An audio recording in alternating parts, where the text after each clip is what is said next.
का नाम एक लवेरिया रख रहा हूँ। मैक्सिमम फेज वाले स्टूडेंट मैं देखता हूँ वो मैक्सिमम इस बीमारी में जूझने लगते हैं। और मजे की बात जानते हो क्या है, इस बीमारी के सिम्टम्स क्या होते हैं? अगर उनका कभी ना कभी, देखो शुरू में तो स्माइल होती है मेरे दोस्त, शुरू में स्माइल होती है, खूब लगा होता है, खूब अट्रैक्शन होता है, खूब छपड़ा छपड़ी जो भी करना है सब करते हैं। एक मेल फीमेल की मैं बात कर रहा हूँ, बीएफ और एक जीएफ की मैं बात कर रहा हूँ। जी हाँ, बातें करना ठीक ठाक था। क्योंकि मैं इस बात को ऑफलाइन में नहीं कह पाता जितना मैं ऑनलाइन में आपको अंडरस्टैंडिंग करा दूंगा।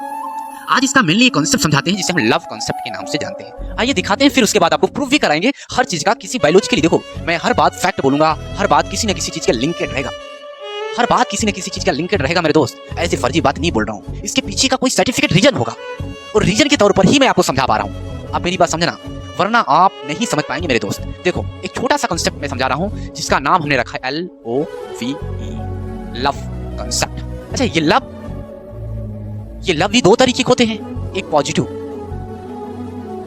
लव होता है, एक पॉजिटिव लव होता है और एक होता है नेगेटिव लव, एक होता है नेगेटिव लव, एक होता है नेगेटिव लव होता है ना। ये पॉजिटिव लव नेगेटिव लव का मतलब क्या है ना, समझना तो पड़ेगा तेरे दोस्त। देख भाई, अगर तू नहीं समझेगा तो कल के सिम्टम्स तुझमें भी उत्पन्न होंगे, तुम्हें भी चिड़चिड़ाहट होगी, उत्पन्न होगी। जिस समय दिल टूटता है ना मेरे दोस्त, जिस समय दिल टूटता है ना मेरे दोस्त, याद रखना क्या ही बता दें, उस समय तो साला ऐसा लगता है यार किसी से बात करने का मन नहीं करता, किसी से साथ रहने का। मैं कहता हूँ साला आज तू अकेलापन क्यों नहीं, जो एक समय बाद तू आज सोच रहा है मैं अकेला रहकर अपने काम को कंप्लीट कर सकता हूँ। मैं यही कहता हूँ कि अभी स्टूडेंट फेज में ना दोस्ती यारी के चक्कर में ना पसंद है मेरे दोस्त। अभी तू कहेगा सर ये क्यों मना कर रहे हैं, क्या इन्होंने दोस्ती नहीं किया था? रुक जा। ये कॉन्सेप्ट सीखते ही तेरे को समझ में आ जाएगा। मैं सच में बता रहा हूँ, अगर वीडियो को तुम स्किप नहीं किए और पूरा देखे, मैं 100% कहूंगा आज के बाद तुझे एक बीमारी उत्पन्न नहीं होगी।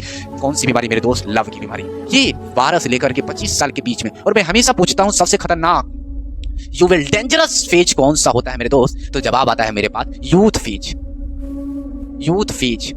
ये यूथ फेज इतना खतरनाक होता है जिसे यौन अवस्था कहते हैं। ये 12 साल से लेकर लड़कों में उत्पन्न होना स्टार्ट हो जाता है। लड़का हो या लड़की, दोनों की मैं बातें कर रहा हूँ। ये बायोलॉजिकली बातें हैं, फिटअप हैं, इसलिए मैं कहना मेरा फैक्ट है। बट डोंट वरी, आइए अपने कॉन्सेप्ट की बातें करते हैं। ये लव का कॉन्सेप्ट क्या है साहब? अच्छा, लव कहते ही दिमाग में झलझलाहट आ जाती है, एक अलग की फीलिंग आती है यार। लव मेरे दोस्त जितना सुनने में अच्छा लगता है उतना मैं हर बात कहता हूँ यार, हर बात कहता हूँ कि जो भी चीज करो थोड़ा सा इसका इस्तेमाल करो और अंदर जाओ उसके।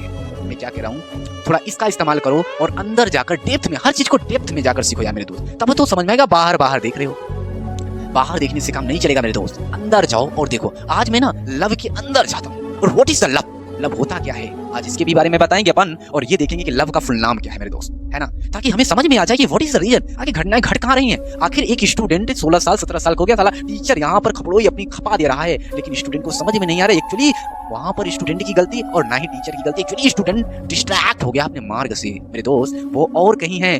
बॉडी तो उसकी यहीं पर है, लेकिन उसका माइंड उसकी जीएफ के साथ कनेक्टिविटी में लगा हुआ है, अभी भी चैटिंग कर रहा है, अभी भी उसका दिमाग उससे बात कर रहा है। तो मेरे दोस्त आप ही सोचो यार कि क्लास में कही हुई कॉन्सेप्ट कैसे समझ में आएगा यार, कैसे समझ में आएगा मेरे दोस्त। अगर आप समझना चाहते हो, सिंपली मेरी बात ध्यान समझना, मैक्सिमम चीजें हैं जो मुझे रिक्वायर के साथ कंप्लीट कर लेना चाहिए।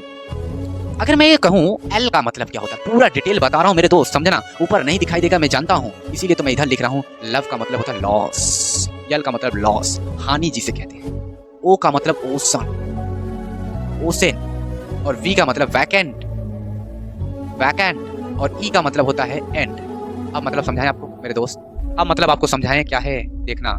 लॉस का मतलब होता है टाइम का मेरे भाई। ये लव ही याद तुझे कहेगा कि तू बेचारा, है ना। ये चीज मुझे सिम्टम्स शायद आई थिंक मुझे याद है, मैं छोटा था तभी ये प्रॉब्लम मुझे डिसऑर्डर लग गए थे, थोड़ी प्रॉब्लम। मैनुअल में कंपटीशन के लेवल में चलता था, लेकिन किसी फीमेल की वजह से मैं भी डिस्ट्रैक्ट हो गया था अपने पथ से, अपने रास्ते से। लेकिन बाद में जब मैंने घर पर आकर रिसर्च किया, लव को अंदर में डिप्थ किया कि यार ऐसे इसमें क्या होता है कि एक मेल फीमेल का इतना ऑटोमेटिकल आकर्षण, वही चुंबक दिखते नहीं, उसी प्रकार से साला छूटता ही नहीं, और छूट जाता है तो समझ रहे हो, या तो ये हाथ मत या तो ये हाथ मत।